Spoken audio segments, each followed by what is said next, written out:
Hello friends, welcome to smile talk paramedical channel. Friends, common recruitment examinations AIIMS ಇನ್ಸ್ಟಿಟ್ಯೂಟ್ಗಳಲ್ಲಿ all Indian institute of medical ಸೈನ್ಸಸ್ಗಳಲ್ಲಿ ಭಾಳಷ್ಟು ಹುದ್ದೆಗಳನ್ನು ಕರೆಯಲಾಗಿದೆ. ಈ ವಿಡಿಯೋದಲ್ಲಿ ನಾನು ಸೆಂಟ್ರಲ್ ಗೌರ್ಮೆಂಟ್ ಜಾಬ್ ಯಾರೆಲ್ಲ ಅಭ್ಯರ್ಥಿಗಳು ನೀವು OT ಟೆಕ್ನಿಷಿಯನ್ ಕೋರ್ಸ್ಗಳನ್ನು ಕಂಪ್ಲೀಟ್ ಮಾಡಿದಿರಿ, operation theatre and anaesthesia technology ಕೋರ್ಸ್ಗಳನ್ನು ಕಂಪ್ಲೀಟ್ ಮಾಡಿದಿರಿ, ಅಂಥ ವಿದ್ಯಾರ್ಥಿಗಳಿಗೆ ಈ ವಿಡಿಯೋ ಹೆಲ್ಪ್ಫುಲ್ ಆಗುತ್ತೆ. ಜೊತೆಗೆ ಅಂದರೆ ಈ ಚಾನಲ್ಗೆ ನೀವೇನಾದರೂ ಹೊಸಬರಾಗಿದ್ದರೆ, ಚಾನಲ್ ನೋಡ್ತಾ ಇದ್ದರೆ ಸೊ ಸಬ್ಸ್ಕ್ರೈಬ್ ಮಾಡ್ಕೊಂಡು ಸಪೋರ್ಟ್ ಮಾಡೋದನ್ನು ಮರಿಬೇಡಿ. ಜೊತೆಗೆ ಏನಂತಂದರೆ ಈ ವಿಡಿಯೋದಲ್ಲಿ ನಾನು ಏನು ಮಾಹಿತಿ ಕೊಡ್ತಾ ಇದ್ದೇನೆ ಅಂತಂದರೆ, ಏಮ್ಸ್ಗಳಲ್ಲಿ ಭಾಳಷ್ಟು ಹುದ್ದೆಗಳನ್ನು ಕರೆಯಲಾಗಿದೆ. ಇಲ್ಲಿ ನೋಡ್ತಾ ಇದ್ದೀರಿ, ಆದೇಶ ಬಂದಿರುವಂಥದ್ದು 11/7/2025, ಅಂದರೆ ಇದೇ ತಿಂಗಳು ಜುಲೈ ತಿಂಗಳಲ್ಲಿ ಆದೇಶ ಬಂದಿರುವಂಥದ್ದು. ಬಹಳ ಹುದ್ದೆಗಳನ್ನು ಇಲ್ಲಿ ಭರ್ತಿ ಮಾಡ್ಕೊತಾ ಇದ್ದಾರೆ. ಎಲ್ಲೆಲ್ಲಿ ಭರ್ತಿ ಮಾಡ್ಕೊತಾ ಇದ್ದಾರೆ ಅಂದರೆ ಏಮ್ಸ್ಗಳಲ್ಲಿ, ಸೆಂಟ್ರಲ್ ಗೌರ್ಮೆಂಟ್ ಇನ್ಸ್ಟಿಟ್ಯೂಟ್ಗಳಲ್ಲಿ, ಆಮೇಲೆ ಸೆಂಟ್ರಲ್ ಗೌರ್ಮೆಂಟ್ ಏನಪ್ಪ ಅಂದರೆ ಬಾಡೀಸ್ಗಳಲ್ಲಿ ಈ ಒಂದು ಕಾಮನ್ ಆದಂಥ ಎಂಟ್ರೆನ್ಸ್ ಎಕ್ಸಾಮ್ ಮುಖಾಂತರ ವಿವಿಧ ಹುದ್ದೆಗಳನ್ನು ಭರ್ತಿ ಮಾಡ್ಕೊತಾ ಇದ್ದಾರೆ. ಅದರ ಬಗ್ಗೆ ಮಾಹಿತಿ ಇರುತ್ತೆ. ಸೊ ಡಿಸ್ಕ್ರಿಪ್ಷನ್ದಲ್ಲಿ ಲಿಂಕನ್ನು ಕೂಡ ಕೊಟ್ಟಿರ್ತೇನೆ, ನೀವು ಹೋಗಿ ಹೆಚ್ಚಿನ ಮಾಹಿತಿಯನ್ನು ಪಡ್ಕೊಳ್ಬೋದು. ಈ ಒಂದು ಅರ್ಜಿಯನ್ನು ಸಲ್ಲಿಸಲಿಕ್ಕೆ 31 ತಾರೀಕು ಕೊನೆ ದಿನಾಂಕಿದೆ. ಈಗಾಗಲೇ ಅರ್ಜಿ ಓಪನ್ ಆಗಿದೆ. ಅರ್ಜಿ ಓಪನ್ ಆಗಿ ಈಗ 12ನೇ ತಾರೀಕಿಗೆ ಸ್ಟಾರ್ಟ್ ಆಗಿದೆ. ಸೊ ಕೊನೆ ದಿನಾಂಕ ಇರೋದು ಇದೇ ತಿಂಗಳು 31ಕ್ಕೆ ಕೊನೆ ದಿನಾಂಕ ಆಗುತ್ತೆ.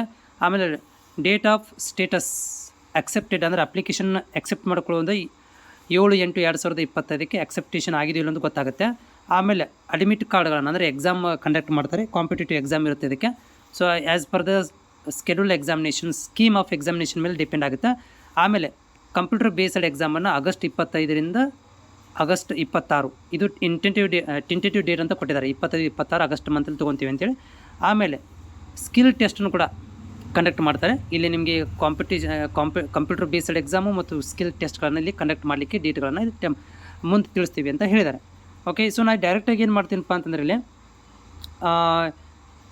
ಅಪ್ಲಿಕೇಶನ್ ಹಾಕಬೇಕಂತಂದರೆ, ಸೊ ನೀವು ಅಪ್ಲಿಕೇಶನ್ ಹಾಕಬೇಕಂತಂದರೆ ನೀವು ಇಲ್ಲಿರುವಂಥ ರಾಜ್ಯಗಳಿಗೆ, ಇಲ್ಲಿ ನೋಡ್ತಾ ಇದ್ದೀರಿ. ಸೊ ಬತ್ತಿಂದ ಇದೆ, ಭೋಪಾಲ್ ಇದೆ, ಬಿಲಾಸ್ಪುರ್ ಇದೆ, ಹೌದಾ. ಆಮೇಲೆ ದೇವದಾರ್ ಇದೆ, ಗೋರಖ್ಪುರ, ಜಮ್ಮು ಕಾಶ್ಮೀರ, ಜೋಧ್ಪುರ, ಆಮೇಲೆ ಮಂಗಲಗಿರಿ, ನಾಗ್ಪುರ, ಪಾಟ್ನಾ, ರಾಯ್ಬರೇಲಿ, ರಾಯ್ಪುರ, ರಾಜ್ಕೋಟ್, ರಿಷಿಕೇಶ್, ಆಮೇಲೆ ESIC ಅಂಡರಲ್ಲಿರುವಂಥ ದಿಲ್ಲಿ ಇರ್ಬೋದು, ಆಮೇಲೆ ಪಾಂಡಿಚೇರಿ, ದೆಹಲಿ, ಆಮೇಲೆ ಇಂಪಾಲ್, ಆಮೇಲೆ ಐಜ್ಮಾಲ್ ಅಂತ ನೋಡಿರಿ, ಮಿಜೋರಾಮ್ಗಳಲ್ಲಿ. ಇಲ್ಲಿ ಏನಪ್ಪ ಅಂದರೆ ನೀವು ಅಪ್ಲಿಕೇಶನ್ಗಳನ್ನು, ಅಂದರೆ ಈ ರಾಜ್ಯಗಳಿಗೆ ಇಲ್ಲಿ ಅಪ್ಲಿಕೇಶನ್ಸ್ಗಳನ್ನು ನೀವು ರಿಕ್ರೂಟ್ಮೆಂಟ್ ಮಾಡ್ಕೊತಾ ಇರುವಂಥದ್ದು. ಇದು ಕಂಪ್ಲೀಟಾಗಿ ಆನ್ಲೈನ್ ಬೇಸಿಸ್ ಅಪ್ಲಿಕೇಶನ್ ಹಾಕಬೇಕಾಗತ್ತೆ. ಆನ್ಲೈನ್ ಮುಖಾಂತರ ಅಪ್ಲಿಕೇಶನ್ ಹಾಕಬೇಕು. ಇಲ್ಲಿ ನೋಡಿ ವೆಬ್ಸೈಟ್ ಕೊಟ್ಟಿದ್ದಾರೆ, AIMSExams.ac.ಗೆ ಹೋಗಿ ಅಪ್ಲಿಕೇಶನ್ಗಳನ್ನು ಸಲ್ಲಿಸ್ಬೋದು. ನಾನು ಡಿಸ್ಕ್ರಿಪ್ಷನ್ ಲಿಂಕ್ ಕೊಟ್ಟಿರ್ತೇನೆ, ಕ್ಲಿಕ್ ಮಾಡಿ ಡೈರೆಕ್ಟ್ ಕೂಡ ನೀವು ಹೋಗ್ಬೋದು. ಸೊ ಇಲ್ಲಿ ಏನಂದರೆ ಹೆಚ್ಚಿನ ಮಾಹಿತಿಗಳನ್ನು ಕೊಟ್ಟಿದ್ದಾರೆ, ನೀವು ಥೊರಲ್ಲಿ ಓದ್ಕೋಬೇಕಾಗತ್ತೆ. ನಾನು ಡೈರೆಕ್ಟಾಗಿ ಏಜ್ ರಿಲ್ಯಾಕ್ಸೇಷನ್ ಹೋಗ್ತೀನಿ. ಏಜ್ ಎಷ್ಟಿರಬೇಕು? ಸೊ ನೋಡಿ, ಏಜ್ ಎಷ್ಟಿರಬೇಕಪ್ಪ ಅಂತಂದರೆ ಇಲ್ಲಿ ಆ್ಯಸ್ ಪರ್ ದ ನಾರ್ಮ್ ಪ್ರಕಾರನೇ ಏಜ್ ಇರುತ್ತೆ. ಸೊ ಇಲ್ಲಿ ರಿಲ್ಯಾಕ್ಸೇಷನ್ ಹೇಳೋದಾದರೆ 5 ವರ್ಷ ಏಜ್ ರಿಲ್ಯಾಕ್ಸೇಷನ್, 5 ವರ್ಷ SC/ST OBCರಿಗೆ 3 ವರ್ಷಗಳನ್ನು ಕೊಟ್ಟಿದ್ದಾರೆ. ಮತ್ತು ಎಕ್ಸ್ ಸರ್ವಿಸ್ ಮೆನ್ನು, ಫಿಸಿಕಲಿ ಹ್ಯಾಂಡಿಕ್ಯಾಪ್ಟ್ ಕೂಡ ಇಲ್ಲಿ ಬೇರೆಯಾಗಿ ಕೊಟ್ಟಿದ್ದಾರೆ. ಆಮೇಲೆ ಅಪ್ಲಿಕೇಶನ್ ಹಾಕಲಿಕ್ಕೆ ಫೀಸ್ ನೋಡಿ. ಸೊ ಇಲ್ಲಿ OBC ಮತ್ತು ಜನರಲ್ದವ್ರಿಗೆ 3,000 ರೂಪಾಯಿ ಫೀಸ್ ಇದೆ. SC/ST ESW 2,400 ರೂಪಾಯಿ ಇದೆ. ಫಿಸಿಕಲಿ ಹ್ಯಾಂಡಿಕ್ಯಾಪ್ಟ್ ಇದ್ದವರಿಗೆ ಫ್ರೀ ಇದೆ, ಯಾವುದೇ ಥರಂಥ ಫೀಸ್ ಇಲ್ಲ. ಸೊ ಆನ್ಲೈನ್ ಮುಖಾಂತರ ನೀವು ಪೇಮೆಂಟನ್ನು ಮಾಡಬೇಕು ಅಂತ ಹೇಳಿದ್ದಾರೆ. Debit card, credit card, net ಬ್ಯಾಂಕಿಂಗನ್ನು ಯೂಸ್ ಮಾಡಿಕೊಂಡು ಪೇಮೆಂಟನ್ನು ಮಾಡ್ಬೋದು ಅಂತ ಹೇಳಿದ್ದಾರೆ. ಮುಂದಿನ ದಿನಗಳಲ್ಲಿ ನಾವು ಡೇಟ್ ಆಫ್ ಎಕ್ಸಾಮ್ ಇರ್ಬೋದು. ಸೊ ಎಕ್ಸಾಮ್ ಹೆಂಗೆ ಕಂಡಕ್ಟ್ ಮಾಡೋದು, ಕಂಪ್ಯೂಟರ್ ಬೇಸ್ಡ್ ಎಕ್ಸಾಮ್ ಇರುತ್ತೆ. ಆಮೇಲೆ ನಾವು 25-26 ಆಗಸ್ಟ್ ತಿಂಗಳಲ್ಲಿ ಎಕ್ಸಾಮ್ ಕಂಡಕ್ಟ್ ಮಾಡಬೇಕಂತ ಮಾಡಿದ್ದೀವಿ. 10 ಡೇಸ್ ಬಿಫೋರ್ ನಾವು ನಿಮಗೆ ಇಂಟಿಮೇಟ್ ಮಾಡ್ತೀವಿ ಅಂತ ಇವರು ಹೇಳ್ತಾ ಇದ್ದಾರೆ. ಎಕ್ಸಾಮ್ ಪ್ಯಾಟರ್ನ್ ಇರುತ್ತೆ ನಿಮಗೆ. ಇಲ್ಲಿ 100 ಮಾರ್ಕ್ಸಿನ ಆಬ್ಜೆಕ್ಟಿವ್ ಕ್ವಶನ್ ಇರ್ತವೆ, 400 ಮಾರ್ಕ್ಸ್ಗಳು ಇರ್ತವೆ. ಒಂದು ಕ್ವಶನಿಗೆ 4 ಮಾರ್ಕ್ಸ್ ಇರುತ್ತೆ. ಹಾಗೆ 100 ಮಾರ್ಕ್ಸಿನ ಕ್ವಶನ್ ಇರ್ತವೆ. ಅದರಲ್ಲಿ ನಿಮಗೆ general knowledge, aptitude, computer knowledge, ಇವೆಲ್ಲ ಎಕ್ಸಾಮ್ ಇಲ್ಲಿ ಕಂಡಕ್ಟ್ ಮಾಡ್ತಾರೆ. ಸೊ ಆಮೇಲೆ ಇಲ್ಲಿ ನಿಮಗೆ ಸ್ಕಿಲ್ ಟೆಸ್ಟನ್ನು ಕೂಡ ಕಂಡಕ್ಟ್ ಮಾಡ್ತಾರೆ. ಕ್ವಶನ್ ಪೇಪರಲ್ಲಿ ನಿಮಗೆ ಡಿವೈಡ್ ಮಾಡಿದ್ದಾರೆ, 5 ಪಾರ್ಟ್ಗಳಲ್ಲಿ ಡಿವೈಡ್ ಮಾಡಿರ್ತಾರೆ. ಇಲ್ಲಿ ಸ್ಕಿಲ್ ಟೆಸ್ಟನ್ನು ಕೂಡ ಕಂಡಕ್ಟ್ ಮಾಡ್ತಾರೆ. ನಾನು ಡೈರೆಕ್ಟಾಗಿ OT ಟೆಕ್ನಿಷಿಯನ್ಸ್ ಡಿಪಾರ್ಟ್ಮೆಂಟಿಗೆ ಬಂದುಬಿಡ್ತೀನಿ. ಈಗ OT assistant operation theatre technicians, ಈ ರೀತಿಯಲ್ಲಿ ಜಾಬ್ಗಳು ಕರೆದಿರೋದು. ಒಂದೇದೇನು ಹುದ್ದೆ ಅಂತಂದರೆ ಇಲ್ಲಿ OT ಅಸಿಸ್ಟೆಂಟಲ್ಲಿ ನೀವು ಆಂಧ್ರ ಪ್ರದೇಶದಲ್ಲಿ ಇರುವಂಥದ್ದು. ಸೊ ಇಲ್ಲಿ ಏನಪ್ಪ ಅಂತಂದರೆ ನೀವು ಪೇ ಸ್ಕೇಲ್ ನೋಡಿರಿ, ಇಲ್ಲಿ 21,060ದಿಂದ ಹಿಡಿದು 69,000 ತನಕ ಸ್ಯಾಲ್ರಿ ಇರುತ್ತೆ. ಆಮೇಲೆ ಏಜ್ ಲಿಮಿಟ್ ನೋಡಿ, ಇಲ್ಲಿ 37 ವರ್ಷ ದಾಟಿರಬಾರ್ದು, ಮತ್ತು 37 ವರ್ಷ ಮಿನಿಮಮ್ ಇದೆ, ಮ್ಯಾಕ್ಸಿಮಮ್ 37 ವರ್ಷ ಇದೆ. ಇಲ್ಲಿ ಏನು ಕ್ವಾಲಿಫಿಕೇಷನ್ ಅಂದರೆ PUC ಸೈನ್ಸ್ ಮೇಲೆ 1 year O T technician hospital ರಿಕಾಗ್ನೈಸಿಂದ ಕ್ವಾಲಿಫಿಕೇಷನ್ ಹೊಂದಿರಬೇಕು, ಒಂದಾಯಿತು. ಸೊ ಎರಡನೇದು ಜಾಬ್ ಕರೆದಿರುವಂಥದ್ದು ಒ ಟಿ ಅಸಿಸ್ಟೆಂಟು ದಿಲ್ಲಿಯಲ್ಲಿ ಕರೆದಿದ್ದಾರೆ. ಸೊ ಇಲ್ಲಿ ಏನಪ್ಪ ಅಂದರೆ ಏಜ್ 37ರಿಂದ 37 ಮ್ಯಾಕ್ಸಿಮಮ್ ಕೊಟ್ಟಿದ್ದಾರೆ. ಇಲ್ಲಿ ಕೂಡ 69,000 ರೂಪಾಯಿ ಸ್ಯಾಲ್ರಿ ಇದೆ. ಇಲ್ಲಿ ಕೂಡ ಕ್ವಾಲಿಫಿಕೇಷನ್ ಏನಂತಂದರೆ PUC science plus O T 1 ಇಯರ್ದು ಒ ಟಿ ಎಕ್ಸ್ಪೀರಿಯನ್ಸನ್ನು ಹೊಂದಿರಬೇಕು, ರಿಕಗ್ನೈಸ್ ಬೋರ್ಡ್ ಕ್ವಾಲಿಫಿಕೇಷನ್ ಆಗಿರಬೇಕು, ಪ್ಲಸ್ 1 ವರ್ಷ ಎಕ್ಸ್ಪೀರಿಯನ್ಸ್ ಹೊಂದಿರಬೇಕು ಅಂತ ಹೇಳ್ತಾರೆ. ಆಮೇಲೆ OC ಅಸಿಸ್ಟೆಂಟ್ ಗುಜರಾತದಲ್ಲಿ, ಇಲ್ಲಿ ಸೇಮ್ 37 ವರ್ಷ ಏಜ್ ಇದೆ, 69,000 ಸ್ಯಾಲ್ರಿ ಇದೆ. ಇಲ್ಲಿ ಕೂಡ ಸೇಮ್ ರಿಕಗ್ನೈಸ್ ಇದರಿಂದ ಬೋರ್ಡಿಂದ 1 ವರ್ಷದ ಕೋರ್ಸ್ ಆಗಿರಬೇಕು, ಪ್ಲಸ್ 1 ವರ್ಷ ಎಕ್ಸ್ಪೀರಿಯನ್ಸ್ ಕೂಡ ಆಗಿರಬೇಕು. ಆಮೇಲೆ ESIC ಹಿಮಾಚಲ ಪ್ರದೇಶದಲ್ಲಿ OC ಅಸಿಸ್ಟೆಂಟು, ಇಲ್ಲಿ ಕೂಡ ಸೇಮ್ 69,000 ಸ್ಯಾಲ್ರಿ ಇದೆ, 37 ಏಜ್ 37 ಇದೆ. ಇಲ್ಲಿ ಕೂಡ 10+2 ಪ್ಲಸ್ 1 ವರ್ಷದ್ದು ಕೋರ್ಸು ಪ್ಲಸ್ 1 ವರ್ಷ ಎಕ್ಸ್ಪೀರಿಯನ್ಸ್ ಆಗಿರಬೇಕು. ಆಮೇಲೆ OT ಅಸಿಸ್ಟೆಂಟ್ ಜಮ್ಮು ಕಾಶ್ಮೀರದಲ್ಲಿ ಸೇಮ್ ಆ್ಯಸ್ ಇಟ್ ಈಸ್ 69,000 ಇದೆ. ಆಮೇಲೆ ಇಲ್ಲಿ ಕೂಡ ಸೈನ್ಸ್ ಪ್ಲಸ್ 1 ವರ್ಷದ ಕೋರ್ಸ್ ಆಗಿರಬೇಕು ಅಂತ ಹೇಳ್ತಾ ಇದ್ದಾರೆ. ಆಮೇಲೆ OT ಅಸಿಸ್ಟೆಂಟ್ ಕೇರಳದಲ್ಲಿ 10+2 ಪ್ಲಸ್ 1 ವರ್ಷದ OT ಟೆಕ್ನಿಷಿಯನ್ ಪ್ಲಸ್ 1 ವರ್ಷದ್ದು ಹಾಸ್ಪಿಟಲ್ ಎಕ್ಸ್ಪೀರಿಯನ್ಸ್ ಇರಬೇಕು.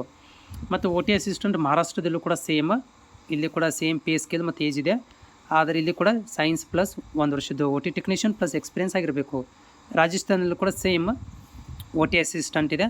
ಸೊ ನೋಡಿ, OT ಅಸಿಸ್ಟೆಂಟಿಗೆ ಕಾಮನ್ ಆಗಿ ಕೊಟ್ಟಿರುವಂಥದ್ದು 10+2 ಸೈನ್ಸ್ ಆಗಿರಬೇಕು, ಪ್ಲಸ್ ಇಕ್ವಲೆಂಟ್ ಕ್ವಾಲಿಫಿಕೇಷನ್ ಬೋರ್ಡ್ದಿಂದ ಆಗಿರಬೇಕು, ಪ್ಲಸ್ 1 ಇಯರ್ದು ಎಕ್ಸ್ಪೀರಿಯನ್ಸ್ OT ಒಳಗಡೆ ಆಗಿರಬೇಕು ಅಂತ ಹೇಳ್ತಾ ಇದ್ದಾರೆ. ಸೊ ನೆಕ್ಸ್ಟ್ ಆಪ್ರೇಷನ್ ಥಿಯೇಟ್ರಿಗೆ ಯಾರು ಬೇಕು? ಆಪ್ರೇಷನ್ ಥಿಯೇಟ್ರ್ ಅಸಿಸ್ಟೆಂಟಿಗೆ 18ರಿಂದ 30 ವರ್ಷ ಏಜ್ ಇರಬೇಕು. ಓಕೆ, ಆಮೇಲೆ ಬತ್ತಿಂದಾದಲ್ಲಿದೆ. ಓಕೆ, ಆಮೇಲೆ ಏನಪ್ಪ ಅಂದರೆ ಪೇ ಸ್ಕೇಲ್ 5 ಇದೆ, 5 ಪೇ ಸ್ಕೇಲು BSc ಆಗಿರಬೇಕು. ಇಲ್ಲಿ BSc ಅಥವಾ ನೋಡಿ ಸೈನ್ಸ್, ಅದರಲ್ಲಿ OT, ಆಮೇಲೆ ICU, CSSD ಮತ್ತು ಮ್ಯಾನಿಫೋಲ್ಡ್ ರೂಮ್ ಒಳಗಡೆ ಎಕ್ಸ್ಪೀರಿಯನ್ಸನ್ನು ಹೊಂದಿರಬೇಕು. ಓಕೆ, 5 ಇಯರ್ ಎಕ್ಸ್ಪೀರಿಯನ್ಸ್ ಕೇಳ್ತಾ ಇದ್ದಾರೆ. 10+2 5 ಇಯರು ಅಥವಾ BSc ಆಗಿರಬೇಕು. ಓಕೆ, 500 ಬೆಡ್ಡಲ್ಲಿ ಎಕ್ಸ್ಪೀರಿಯನ್ಸ್ ಆಗಿರಬೇಕಂತ ಕೇಳ್ತಾ ಇದ್ದಾರೆ. ಸೇಮ್ ಆಪ್ರೇಷನ್ ಥಿಯೇಟ್ರಲ್ಲಿ ಕೂಡ ಹಿಂಗೆ ಏನಂತಂದರೆ ಇಲ್ಲಿ ದೇವದಾರದಲ್ಲಿ ಸೇಮ್ BSc ಅಥವಾ PUC ಪ್ಲಸ್ 5 ಇಯರ್ ಎಕ್ಸ್ಪೀರಿಯನ್ಸ್ ಆಗಿರಬೇಕು. ICU, OT, CSSDದಲ್ಲಿ ಮ್ಯಾನಿಫೋಲ್ಡ್ ರೂಮಲ್ಲಿ ಎಕ್ಸ್ಪೀರಿಯನ್ಸ್ ಆಗಿರಬೇಕು ಅಂತ ಕೇಳ್ತಾ ಇದ್ದಾರೆ. ಸೇಮ್ ಯಾವುದು ಆಪ್ರೇಷನ್ ಥಿಯೇಟ್ರದ್ದು ಸೇಮ್ ಕಾಮನ್ ಇದೆ. ಇಲ್ಲಿ ಕೂಡ ನೋಡ್ತಾ ಇದ್ದೀರಿ, ಆಪ್ರೇಷನ್ ಥಿಯೇಟ್ರ್ ಟೆಕ್ನಿಷಿಯನ್ದಲ್ಲಿ ಏಮ್ಸ್ ಮಂಗಳಗಿರಿದಲ್ಲಿ BSc ಅನಸ್ತೇಷಿಯಾ ಅಥವಾ OT ಆ್ಯಂಡ್ ಆಪ್ರೇಷನ್ ಥಿಯೇಟ್ರ್ ಆಗಿರಬೇಕು. ಇಲ್ಲಿ ಎಕ್ಸ್ಪೀರಿಯನ್ಸನ್ನು ಕೇಳಿಲ್ಲ, ಇಲ್ಲಿ ಎಕ್ಸ್ಪೀರಿಯನ್ಸನ್ನು ಕೇಳಿಲ್ಲ. ಆಮೇಲೆ ಇಲ್ಲಿ ನೋಡ್ತಾ ಇದ್ದೀರಿ, ಆಪ್ರೇಷನ್ ಥಿಯೇಟ್ರದಲ್ಲಿ 18ರಿಂದ 25 ವರ್ಷ ಇರಬೇಕು. ಇದು ಎಲ್ಲಿಪ್ಪ ಅಂತಂದರೆ ಇದು ಕಲಾವತಿ ಸನ್ನರ್ ಹಾಸ್ಪಿಟಲ್ ಲೇಡಿ ಅರೌಂಡ್ ಇದು ಇದರಲ್ಲಿ ಬರುತ್ತಿದ್ದು ಅದರ್ ಸ್ಟೇಟಿದ್ದೆ. Lady Hardinge medical college of association, Sucheta Kriplani hospitals, Kalawati Saran children hospital ಅಂತೆ. ಸೊ ಅಲ್ಲಿ ನೋಡಿ, ಇಲ್ಲಿ science plus 1 year experience operation theatre 50 bedded ಹಾಸ್ಪಿಟ್ಲೇ ಆಗಿರಬೇಕು. ಆಮೇಲೆ ಆಪ್ರೇಷನ್ ಥಿಯೇಟ್ರ್ ಟೆಕ್ನಿಷಿಯನ್ದಲ್ಲಿ, ಸೊ ಇದು ಕೂಡ ಒಂದು ಇನ್ಸ್ಟಿಟ್ಯೂಟಲ್ಲಿ, ಇಲ್ಲಿ ಕೂಡ ಸೈನ್ಸ್ ಪ್ಲಸ್ 1 ಇಯರ್ ಸರ್ಟಿಫಿಕೇಟ್ ಆಗಿರಬೇಕು, ಪ್ಲಸ್ 1 ಇಯರ್ ಎಕ್ಸ್ಪೀರಿಯನ್ಸ್ ಕೂಡ ಆಗಿರಬೇಕು. ಇದು ಏನಂತಂದರೆ ಆಪ್ರೇಷನ್ ಥಿಯೇಟ್ರದವ್ರಿಗೆ ಇಷ್ಟೆಲ್ಲ ಜಾಬ್ ಇರುವಂಥದ್ದು. ನೀವು ಹೆಚ್ಚಿನ ಮಾಹಿತಿಗೆ ಲಿಂಕ್ ಕೊಟ್ಟಿರ್ತೀನಿ, ಹೋಗಿ ನೋಡ್ಕೊಳ್ರಿ.